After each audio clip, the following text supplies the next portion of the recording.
Welcome back, coders, to another quick video. Today is another Cyberpunk 2077 video. I wanted to make this video today to help everyone out for all those people who are enjoying the ride with Cyberpunk. We all know it's buggy. We all know it has some rough spots. But for those people that are really diving in, enjoying the world, getting a ton out of it, and honestly just overall seeing a lot of value in the game, there's a couple extra things that I think can take it over the top and save some of those memories. So everyone knows that most games today include a photo mode.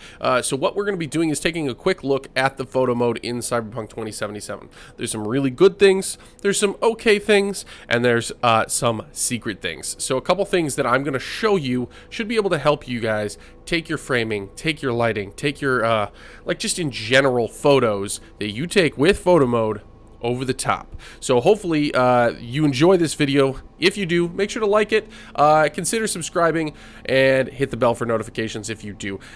Without further ado, let's dive right in. So first off, the first thing you want to do is you can't just enter photo mode anywhere. If you enter photo mode anywhere, you're going to find boring subject matter or potentially just hard to frame areas. So I've gone ahead and, oh my god, we got a chunker.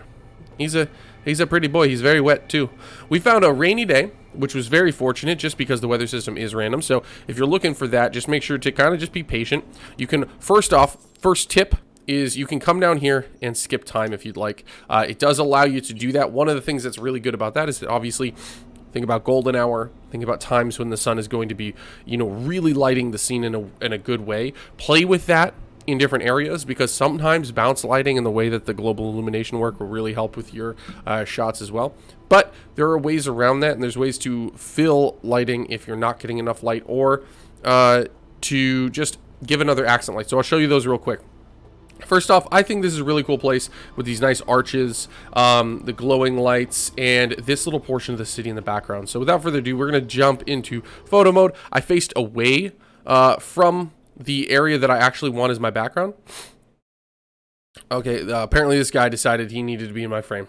That's totally fine. Doesn't really matter. I'm going to be using depth of field as a way to kind of focus my photo on the areas that I think are the coolest. On top of that, we're going to do some framing that I think will make it even more interesting. So, right off the bat, you can see that the light is just playing really well here. I will say one thing to note. I don't think I can do this. Actually, I'm going to go back real quick. One thing I'm going to recommend is go into, if you're on the Xbox Series X, of course, go into here and change it to quality mode. The reason for that is it actually does affect the quality of the photo mode. You're going to be running at a slightly higher resolution. You can notice that it's already running back at 30 FPS. We're going to have to let this guy keep walking because he's taking up so much of the frame. Get out of here. Oh my god, are these guys going to get in my way the whole time? We'll find out. We got a guy in the background. I think this is pretty good. Anyway, she's there kind of doing a boring pose. There's nothing super interesting about the framing of this picture yet. We're going to go ahead and play with that first. So the first thing that we're going to mess with is we're going to mess with the field of view. The field of view is basically a fancy way to say zoom or, like extreme wide angle. So we're going to be playing with the angle of the image. So if we bring it back down to a lower number, we're going to zoom in. This creates a really nice bokeh depth of field. Plus it can give you some nice range and stuff like that if you need to shoot over the shoulder. Sometimes if you're trying to get a character that's not your main character in the frame or something like that, you can do this. You can frame it in interesting ways so that it looks like she's in a crowd, which is actually kind of cool. We might actually play with this in this screenshot here. We'll see what we do here. But anyway, the other way, if we go to a larger number, is going to bring us to an ultra wide angle perspective, which also works really well. And the thing that you can do in here that you can't do with a real camera, actually, for the most part, is go ultra wide and have extreme depth of field. That is something that you can only do in this video game because that's how lenses work, unfortunately. So we're going to go ahead, we're going to check this out. You can also go ahead and go into a first-person perspective, but for the most part, that's not really going to be important. We're going to be playing with a third-person perspective. A couple things that we're going to do here is we can also play with our depth of field. We're going to come back and probably play with this a couple times because we haven't settled on what we want. But Oftentimes, you might be adding too much depth of field. So it's something you do want to keep in mind. So when I'm going over this, one of the things that I'll do often is turn off autofocus and then just play with my focus distance myself. Obviously, the smaller number means closer to the camera, and it allows you to have more of a granular control over who I am actually framing in this shot. I'm actually going to go ahead and mess with my field of view again. I kind of want to do something with a rule of thirds here. Get her face in that corner. Yeah, that looks really cool so far. Field of view, I think, might be somewhere around here is where I'm going to sit with. Our depth of field is obviously too extreme. I'm going to make sure she's perfectly in focus. Also try to get rid of as much aliasing as possible by not over-focusing on like a specific area. Like you can see, I don't know if you can see it in the footage, but right here to here, like this gets rid of some of that aliasing that I've seen. The other thing that we can do is just play with the aperture. So the aperture is the amount of blur that you're getting in the background or the foreground. So what we're going to do is essentially we're going to open up that aperture. This allows more light in the camera, in a real camera, or allows less blur in the background. If you close down that aperture, you're going to see that it allows less light in the camera, but it also blurs out the background a tremendous amount. So you can actually do this in two different ways. So maybe you're playing with a shot, but you don't know if you want a very tight aperture or a very wide aperture. You can kind of just take two different screenshots. Because of the button on the controller, it makes it really easy. So go ahead and keep that in mind. I'm going to go ahead and actually bring this down a little bit. I like to get some of that detail in the background without completely bringing it all in. I still want my character to be the focus. But I also am seeing something in this shot that's particularly difficult to deal with. So without taking into consideration some of the other aspects that we can bring in. So hopefully we're going to be able to play around with this and get what we want. But the next aspect that we're going to touch on is the pose. This is actually a really underutilized thing that I think a lot of people are missing. Poses are super valuable, and not just for putting your character in a cool place. So you can choose between idle or action, which is great because action actually looks awesome right here. But there's another aspect here that you can control. So first of all, you can control the more specific pose that she has, which is cool, you know, because she can handle all these guns and be in weird places. I love the V shot first thing. Be cool, this is a robbery. All this stuff, you know, like you do all kinds of ridiculous things. And if you want to get into those ridiculous things, that's great. I really liked the Night City strut if you're just looking for a basic pose. But we're going to go ahead and we're going to get into the idles. And then we're going to go back, click to the left, and we're going to start here. So the reason for this is because she's carrying a gun. It's totally normal, but you can also add a muzzle flash. And as you can see right there, if I turn this off and on, the lighting complexion completely changes in the scene. And this is with a not so bright muzzle flash. So let's go ahead and play with what kind of muzzle flashes we can add. I really like the precision rifle options here because the blue is kind of a cool thing to bring into the golds that we're getting here. Melee weapon's not what we want. Shotgun. SMG is kind of cool, but she poses weird. You know what? We're going to try these with action shots now. Keep on that that muzzle flash. One thing you can do is if you're really not trying to get the gun in the poses, you can bring it in a little bit more. Or you can also use this for framing other characters. So let's say your screenshot is actually not trying to be about her. You wanted it about this random fucking guy. So I would pose her in a place where I could frame her off screen. So, but I can still get that lighting on the area that I want. So this is something that I recommend playing with a lot. In fact, some of my best shots so far, and I may include them in the video, or if you want to see a separate video of some of the screenshots that I've taken, just let me know. We're going to pose differently. That's kind of cool. Obviously, now my depth of field is wrong, though, so we need to mess with that again. But you can see how cool that ends up looking right there. And I kind of love this Blade Runner aesthetic here that we're getting. So we might keep this. Now it's just all about posing it correctly and not losing too much detail or misframing it. So I might just go wider on the field of view. So as you can see right here, we can bring in more of that. Still want to keep her in the thirds, the rule of thirds situation where I've got her on that left line. Let's see. See what else we got here.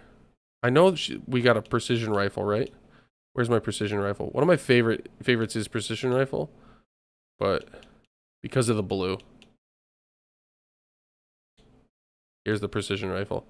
Just because of the color it brings in, but with this might be too extreme of a muzzle flash here to do what we were wanting to do with it. So we'll bring it back to with the revolver, which looks really sick, I gotta say. Still not as much lighting as I'd want on her face normally. It's almost like I might have to frame it a little bit different than I would normally just to get some more lighting in there. And again, there's some other things that you can do. I'm just going to show you one other quick trick. Well, I'm not going to show you now just because it's in there. I'll show you after. One thing that I could do is you can see all these lens flares. We can get rid of those in the options as well. It's one of the visual options that you have. I still think I want most of the gun in there. I think is the coolest looking option here. We're going to go ahead and bring it like there. I think that's what I'm looking for. Here we go. Here we go. I think we're in a good place. Make sure our focus distance is perfect. You could even go like focus on the gun, which would be cool. But I actually think my V needs to be in focused. And I love having like some of her arm out of focused, but not all of it. So we're going to bring the aperture up actually down a little bit. Close that down a little bit. Just to bring that more blur and more focused blur. No, I like that. Okay, so we have a pretty good image right here. I can see some glitching in her neck, but hopefully that just resolves itself in the screenshot.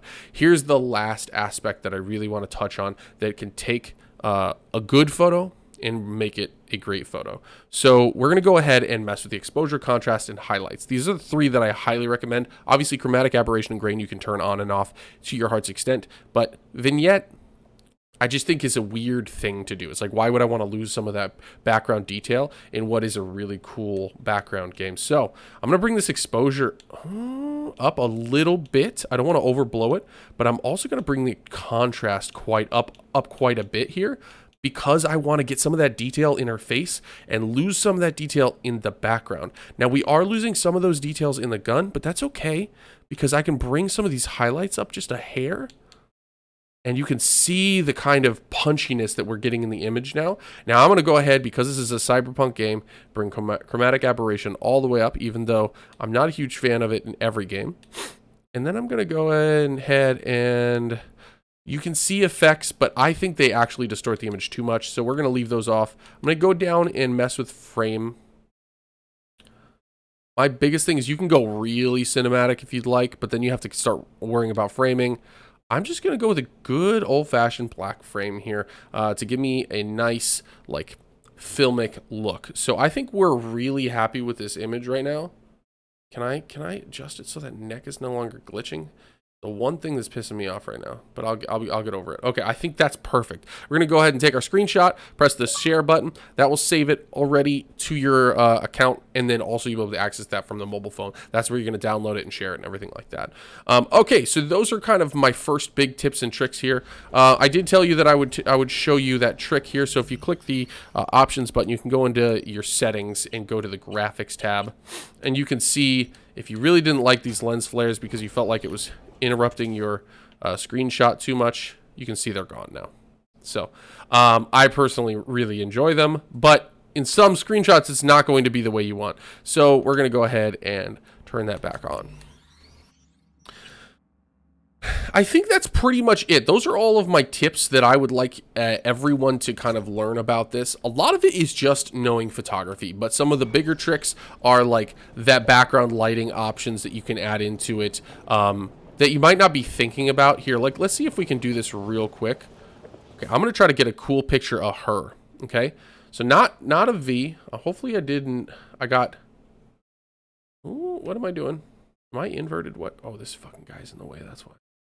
Okay. So depth of field is obviously really fucked up. So we're going to turn autofocus off. Get her perfectly in focus. There we go. We're going to go into field of view. We're going to zoom that shit in. And there you go. Now we have a really cool option of framing her in there instead of V. Oh, this guy's getting in my way and it's annoying me. Let's see if I can maneuver around. And it doesn't look like I'm going to be able to maneuver around super easily. So we're just going to use this as our framing actually. And we're going to center frame her, which is not normally how I would do it, but I think it is more attractive in this scenario here. And I'm actually going to bring a little bit of an under angle here. And then hopefully our poses don't get in the way. But one of the things we're going to do, we're going to take our muzzle flash and bring that in. I'm going to see if I can get a precision rifle one in there. I don't know if this one is doing a whole lot. Oh, no, you can see it fills out.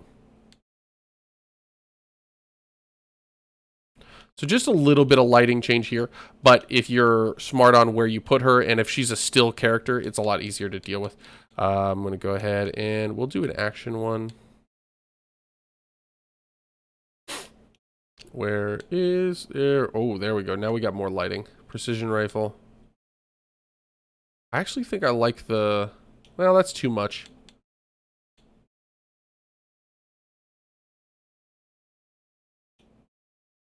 And I'm going to go back to this.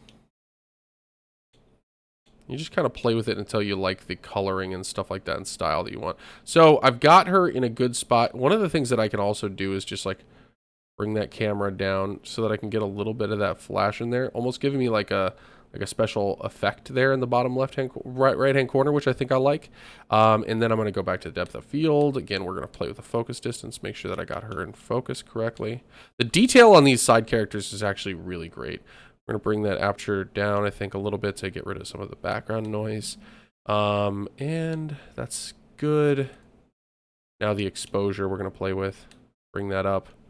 Bring the contrast up quite a bit. Again, I think that just punches it up quite a bit. Give a little bit of, well,